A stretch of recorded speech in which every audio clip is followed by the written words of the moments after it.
세운 찬양대 귀한 찬양 감사합니다. 하나님께서 영광 받으신 줄로 믿습니다. 사망의 음침한 골짜기로 다닌다 할지라도, 우리가 불 가운데로 물 가운데로 다닌다 할지라도 물이 우리를 침몰치 못할 것이고 불이 우리를 사르지 못함은 하나님께서 우리를 보호하시고 사랑하기 때문인 줄로 믿습니다. 주님의 사랑 가운데 늘 확신으로 주님을 바라보며 승리하는 우리 모두가 되시기를 주님의 이름으로 축복합니다. 여러분, 어느덧 12월이 됐습니다. 그럼 12월 되어지면 대림절이 시작됩니다. 대림절이 시작되는 것은 여러분, 절기로서 교회력으로는 시작인데 우리 체감적으로는 1년이 마무리된다라고 하는 생각을 가지고서 한 달을 이제 살아가게 되어집니다. 2024년 마지막 달인 12월, 그럼 2024년 12월 1일에 하나님 앞에 나가는 우리 모두에게 대림절, 예수를 바라보는 신앙으로 충만하시기를 주의 이름으로 축복합니다. 여러분, 세월 너무 빠르죠? 참으로 빠릅니다. 여러분들의 시간은 여러분 몇 킬로미터로 달려가고 있습니까? 2024년 이렇게 말하니까 아직까지 어색한데, 입에 붙지도 않았는데 이제 마지막 한 달밖에 남지 않았다고 하니까 어색하기도 하고 아쉽기도 합니다. 여러분, 1년 동안 참으로 수고 많으셨죠? 고생 많으셨죠? 노력하고 최선을 다해 살아오느라고 참으로 힘드셨죠? 여러분, 그런데 우리가 우리 자신을 돌아볼 수밖에 없는 것은 수고한 만큼, 노력한 만큼, 땀 흘린 만큼, 최선을 다한 만큼 풍성한 열매를 거두어 가지고 아름다운 열매 한강줄이 담아 가지고 하나님 앞에 영광을 올려드리면 좋겠는데, 여러분, 혹 참으로 힘들고 어렵게 노력하며 살았음에도 불구하고 우리 속에 담긴 광주리의 열매가 별로 없다면, 내가 열심히 뛰었는데, 또 뛰고 뛰었는데, 뒤도 돌아보지 않고 옆도 바라보지 않고 앞을 바라보면서 최선을 다해 뛰었는데 얼마 못 갔다면, 우리의 걸음이 그냥 제자리 걸음하는 것처럼 되었다면, 여러분, 우리의 수고로움, 우리의 이 노력과 땀 흘림이 헛수고가 된 것 같다면 우리 마음속에 참으로 충격일 것이고 허무한 감정이 아마 들 겁니다. 여러분, 그럼에도 불구하고 우리는 눈을 뜨고 뒤를 돌아봐야 합니다. 내가 하나님 안에서 신앙으로 살아갔던 지난날의 삶은 얼마나 진보되었는가? 나는 이전보다 얼마나 성장했는가? 나는 이전보다 얼마만큼 하나님 앞에 신실한 종으로서 자라나고 있는가? 내가 신앙의 경주 얼마만큼 정말로 달리고 있는지 주님 앞에 힘들고 어렵지만 뒤를 돌아보면서 하나님 앞에 내 삶을 비춰봐야 될 줄로 믿습니다. 여러분, 문제지에 시험을 잘 풀고는 답지에다가 답을 옮겨 적지 않으면, 혹은 잘못 표기해서 한 줄 내려 쓰거나 한 줄 올려 쓰게 되어지면, 여러분, 너무 아쉽지만 여러분, 이 시험은 헛수고의 시험이 될 수 있습니다. 여러분, 여름 내내 더위를 무릅쓰고 땀 흘려 수고했던 이 농부가 농사를 잘 지은 것 같은데 한 번에 태풍이 몰아쳐서 모든 작물을 다 망가뜨렸다면, 여러분, 현실은요, 땀 흘려 수고했지만 너무 안타깝지만 헛된 수고가 될 수밖에 없습니다. 여러분, 우리가 세운 목표가 지나치게 비현실적일 때, 우리가 능력이 있고 최선을 다할 수 있고 땀 흘려 수고할 수 있지만, 그런데 목표치가 지나치게 비현실적일 때, 여러분, 그 꿈을 이루기는 참으로 힘듭니다. 내가 수영을 잘합니다. 수영을 잘할 수 있습니다. 그래서 맨몸으로 세계 일주를 하겠다라고 하는 꿈은 대단히 크지만, 여러분, 그 꿈은 비현실적인 꿈이기 때문에 내가 아무리 세찬 물살을 갈라서 최선을 다해서 수영을 해 간다 할지라도 여러분, 그 꿈은 이루기가 너무나 힘들다라는 겁니다. 그래서 땀 흘려 수고하면서 물살을 갈라서 수영을 했지만 그 수영과 그 땀은 헛된 수고가 될 수밖에 없다라는 겁니다. 건축물이 완공되는데 마지막 한 부분 남았습니다. 한 층만 올리면 됩니다. 그런데 자본이 부족해서 자재값을 충당하지 못해서 마무리를 하지 못한다면, 여러분, 안타깝지만 그 건물은 완공할 수가 없다라는 겁니다. 여러분, 그렇게 생각하니까 1년여 지난 시간을 돌아보면서 내 수고가, 내 땀 흘림이, 나의 최선이, 나의 노력이 과연 하나님께서 원하시는 그만큼의 거리를 갈 수 있었는가, 혹은 염려가 되었어서 아무것도 아닌 일이 되면 어떻게 하는가라고 하는 우리의 마음속에 불안함도 있을 수 있습니다.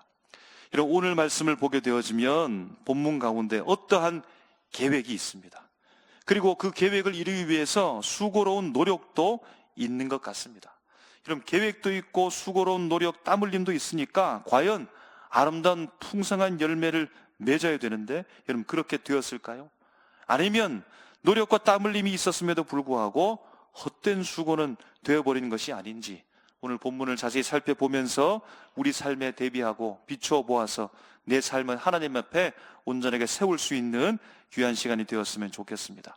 이런 본문의 배경을 보면 때는 찬란한 꽃과 열매 풍성한 결실이 있는 그 아름드리 나무 같던 이스라엘의 나라가 기운이 쇠하여 자꾸만 시들어갑니다. 북쪽 이스라엘은 이미 아수르 광대국으로부터 침공을 받아서 멸망을 받아 백성들이 흩어져 버렸고 잡혀갔으며 민족의 순수성을 잃어버리고 부정한 민족이 되어져 버렸습니다. 이제는 하나님의 거룩한 백성은 남쪽에 있는 남유다 백성밖에 남지 않았습니다. 그런데 시기적으로 보게 되어지면 역사적으로 따져볼 때 남유다도 시드기야 왕, 마지막 왕이 바로 시드기야니까 이제 남유다도 멸망할 날이 얼마 남지 않았습니다. 남유다도 쇠하여만 갑니다.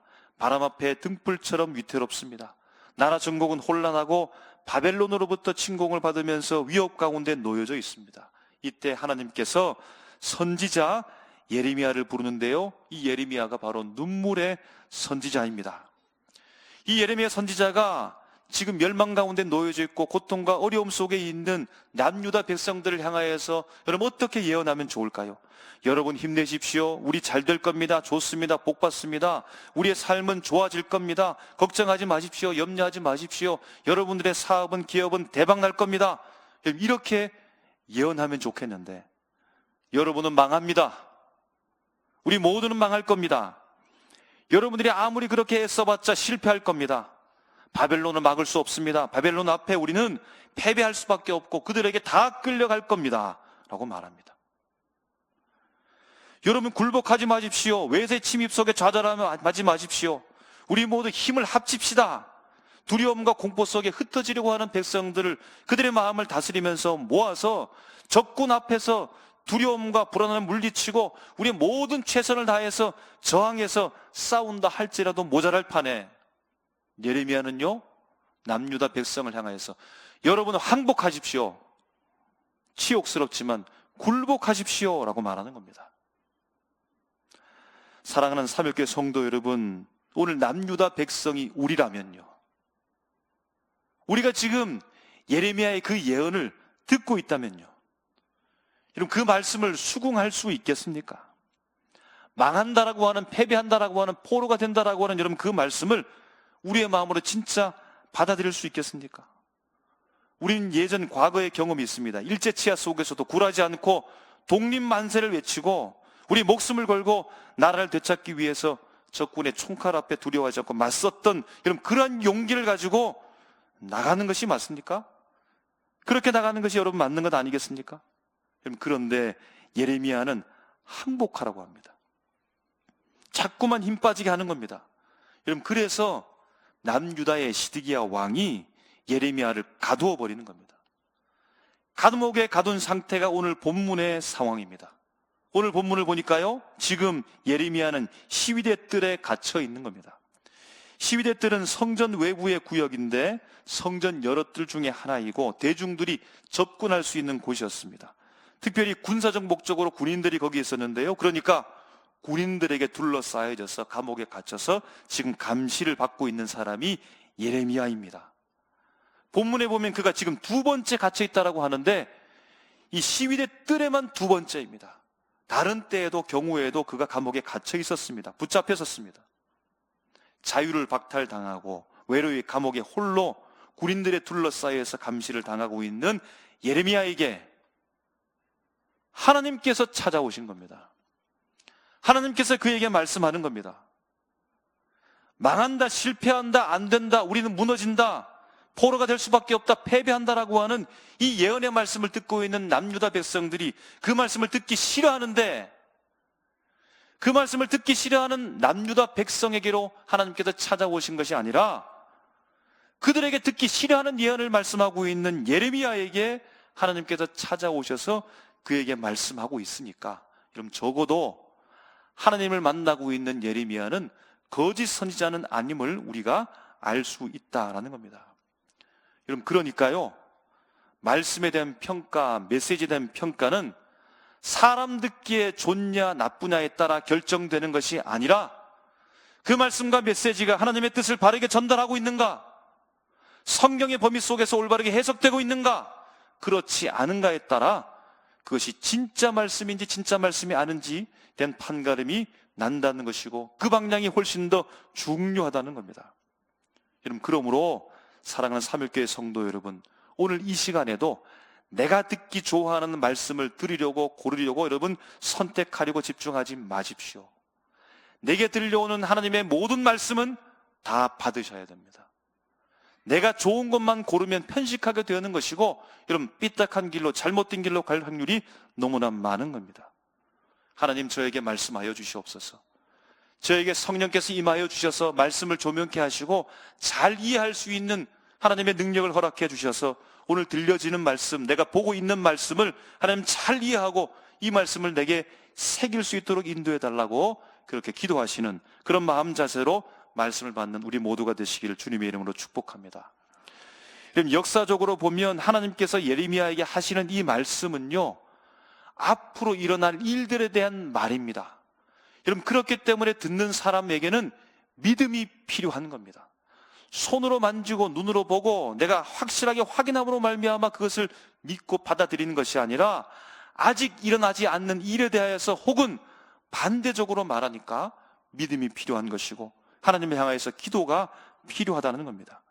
이후에 일어날 일에 대하여 예고적으로 예레미야를 통해 하나님께서 말씀하시는데요, 유다 백성들이 이제 자신들을 쳐들어 밀고 들어오는 이 바벨론 군대를 막기 위해서 4절 말씀에 보면 자신의 성을 헐어서라도 방어하기를 원합니다. 그러한 계획을 가졌습니다. 여러분, 그런데 그렇게 애써보지만 헛된 수고가 될 것이라고 말합니다. 이유는요, 하나님께서 분노하셨기 때문에요. 하나님께서 노하셨기 때문에요. 그래서 그들이 아무리 철저한 계획을 가지고 노력하고 최선을 다하고 땀 흘려서 바벨론 군대를 막으려 한다 할지라도 그 시도는 실패하게 될 것이다. 이유는요, 이스라엘 백성이 악하기 때문입니다. 이스라엘 백성들이 죄악 가운데 빠졌기 때문입니다. 그래서 그들의 노력은 헛된 수고가 될 것이라고, 그래서 하나님께서 그들을 상하게 하고 그들을 패배케 하실 것이라고 말씀하는 겁니다. 그런데 오늘 우리가 말씀을 읽었듯이 계속해서 읽어 내려가다 보니까 이스라엘의 비참한 패배 이후에 6절 이후를 보게 되어지면 하나님께서 이 성읍을 치료하시겠다, 그들의 백성을 고쳐 낫게 하겠다라고 말씀하는 겁니다. 바로 이 말씀은 시위대들의 홀로 갇힌 예레미야에게 찾아오신 하나님이 그를 만나 말씀하시는 예언의 말씀입니다. 그럼 다시 한번 4절의 말씀을 들어보시기 바랍니다. 이스라엘 하나님 여호와께서 말씀하시니라, 무리가 이 성읍의 가옥과 유다 왕궁을 헐어서 갈대아인의 참호와 칼을 대항하여 5절 싸우려 하였으나 내가 나의 노여움과 분함으로 그들을 죽이고 그들의 시체로 이 성을 채우게 하였나니 이는 그들의 모든 악행으로 말미암아 나의 얼굴을 가리어 이 성을 돌아보지 아니하였습니다. 하나님께서 유다를 심판하여 패하게 하고 무너뜨리겠다, 실패하게 하겠다라고 말씀합니다. 그런데요, 6절 이후부터 그러나 보라, 내가 이 성읍을 치료하며 고쳐 낫게 하고 평안과 진실이 풍성함을 그들에게 나타낼 것이라고 계속해서 이제 고치고 다시 회복시키시겠다라고 주님께서 말씀하는 겁니다. 여러분, 생각해 보십시오. 회복하시겠다라고 하니까 좋은 일이고 감사의 일이긴 한데, 아니, 회복할 거면 왜 부수십니까? 다시 세우실 거면, 다시 회복시킬 거면 왜 굳이 헐어버린단 말입니까? 왜 무너지게 합니까? 다시 세울 거면 무너지게 왜 합니까? 여러분, 그것 시간 낭비 아닙니까? 다시 세울 건데 무너진다 하는 것, 그 1년 낭비 아닐까요? 돈 낭비가 되는 것 아니겠습니까? 여러분, 상하고 패배케 하기 전의 모습과 치료하고 회복하신 이후의 상태를 여러분 비교할 때 이전보다 훨씬 더 풍성하다면, 이전보다 훨씬 더 많은 것을 갖게 된다면 여러분 그것은 의미 있는 일일 수 있습니다. 그런데 이전과 이후가 똑같다면 여러분 그것은 시간 낭비가 되죠. 인력 낭비가 되는 겁니다. 돈 낭비가 되는 겁니다. 마치 하나님께서 그 일을 하고 있는 것 아닐까요? 아니 있던 모습 그대로 그냥 내버려 두시면 될 텐데 왜 하필 무너뜨리고 또 쌓느냐라고 하는 겁니다. 여러분 그 큰 차이가 있다면 아마 의미나 최소한의 명분은 있을 것 같은데 이런 말씀이 어떠합니까? 치료한 이후, 회복한 이후에 하나님께서 그들에게 주시겠다라고 하는 것을 6절부터 말씀하고 있는데요, 이렇게 말씀합니다. 6절에 보면 그들에게 평안과 진실이 풍성하게 해주겠다. 7절에 처음과 같이 세워줄 것이다. 8절에 모든 죄악에서 깨끗하게 정하게 해주실 것이다. 9절에 보게 되어지면 기쁜 이름으로 삼고 찬송과 영광이 되게 하겠다라고 하나님께서 회복을 통하여 그들에게 주시겠다라고 하는 말씀입니다. 평안과 진실, 처음과 같이 죄악에서 정하게 찬송과 영광의 기쁜 이름을 하나님께서 그들에게 치료하시면서 회복해 주시겠다라고 하니까 그럼 이전을 생각해 보면 처음과 같이 회복시키겠다라고 했으니까 이전에도 이러한 것이 있었다라는 겁니다. 이전에도 이러한 것이 있었는데 어떤 이유에서든지 이 모든 것들이 다 상하게 되어주고 무너지게 되어주고, 그래서 하나님께서 다시 그들 회복시키기 위해서 부수시고 무너지게 하고 패배하고 실패하게 한 이후에 그 모든 것들을 다시 하나님께서 회복시키시겠다라고 말씀하고 있다는 겁니다.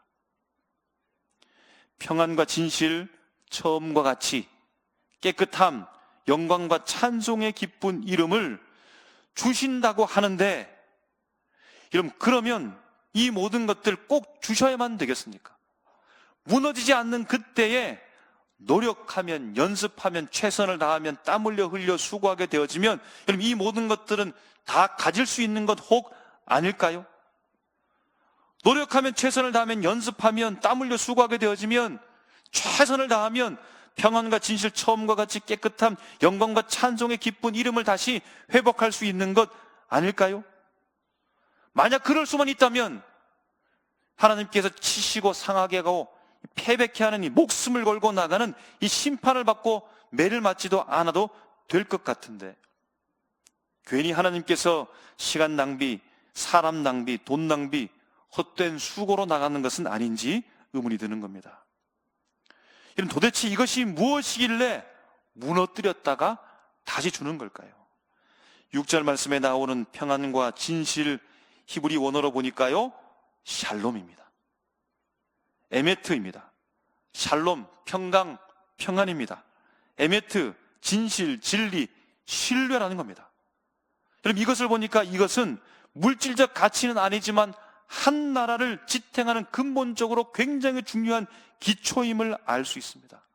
여러분 지금도 전 세계 속에서 전쟁으로 불안해하고 있는 것을 우리가 봅니다. 몇 나라의 전쟁이 있는데 전 세계가 그 영향력으로 말미암아 두려움과 공포 속에 떨면서 살아가고 있고 경제적으로도 심각한 타격을 받으면서 흔들리고 있는 겁니다.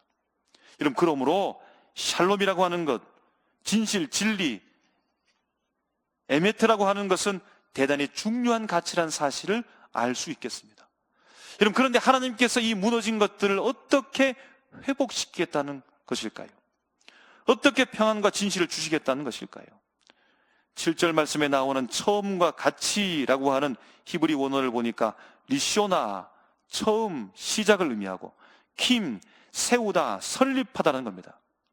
처음과 같이라고 했으니까 무너졌다는 겁니다. 무엇이 무너진 겁니까?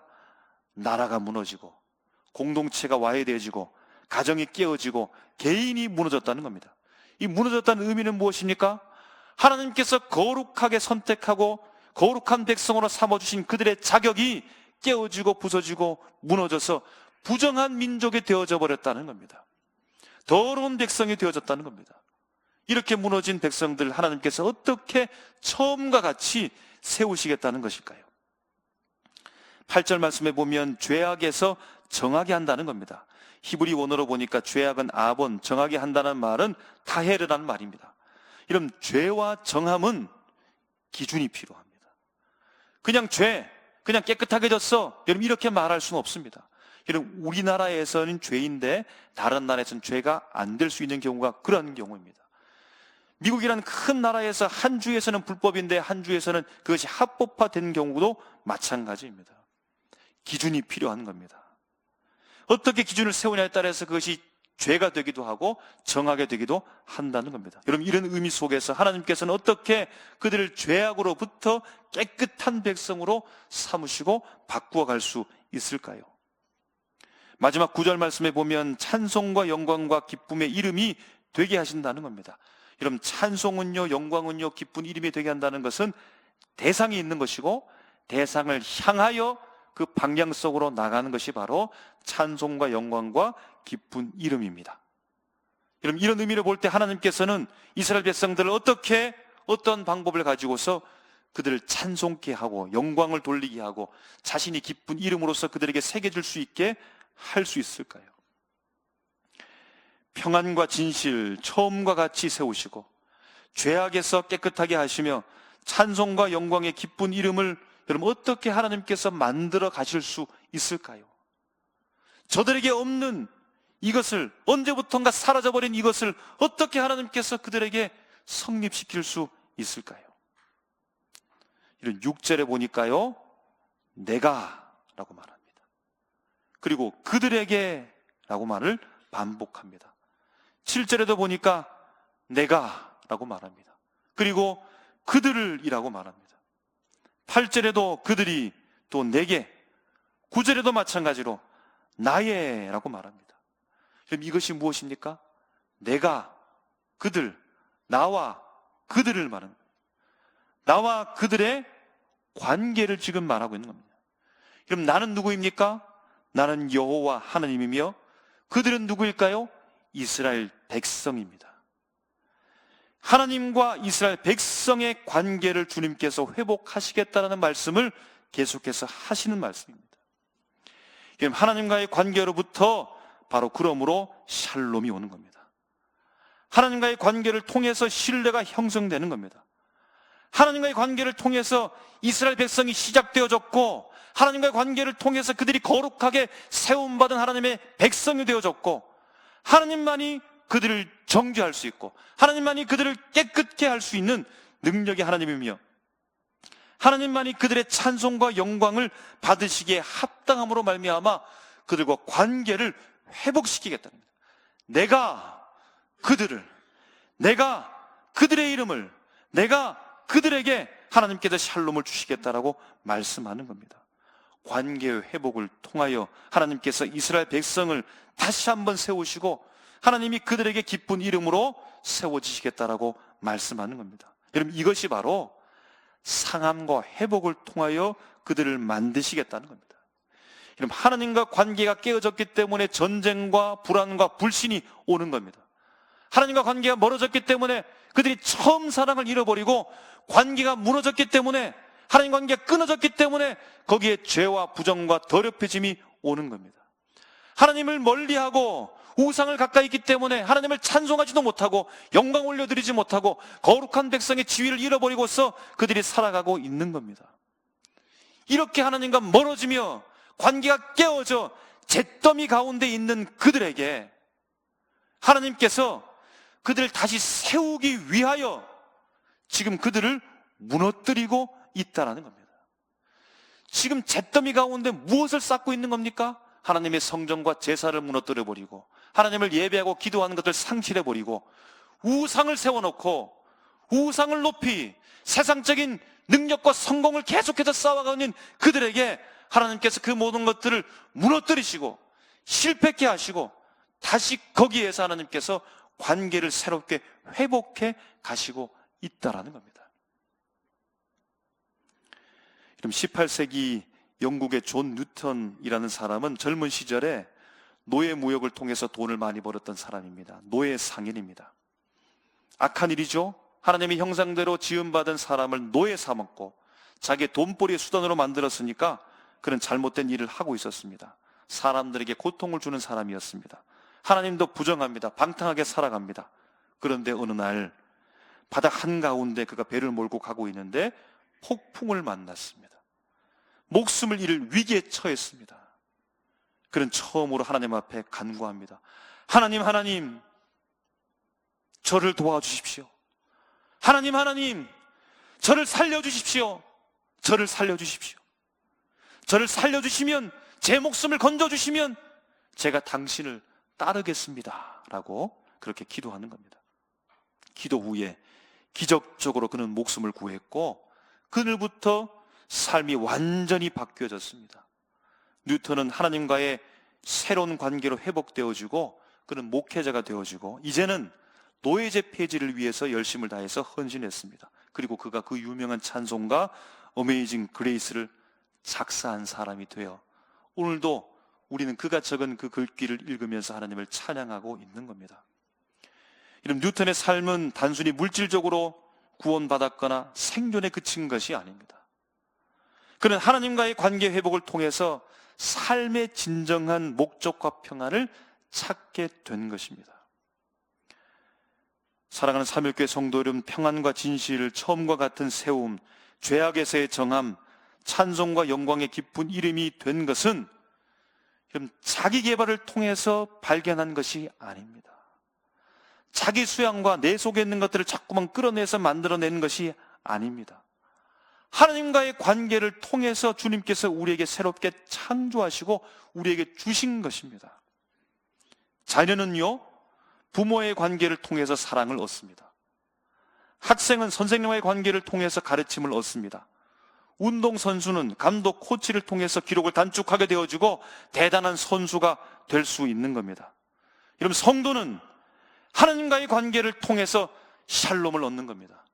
하나님과의 관계를 통해서 온전한 신뢰관계에 들어가게 되어지고 하나님과의 관계를 통해서 나로서 온전하게 세움을 받을 수 있는 것이고 하나님과의 관계를 통해서 죄악으로부터 해방되어져서 의인된 삶을 살 수 있는 것이고 하나님과의 관계를 통해서 주님을 찬송하고 영광을 올려드리며 그분 앞에 절망과 좌절이 아니라 새로운 희망을 바라보면서 하나님의 기쁨이 되는 삶으로 인생으로 바뀌어갈 수 있다는 겁니다.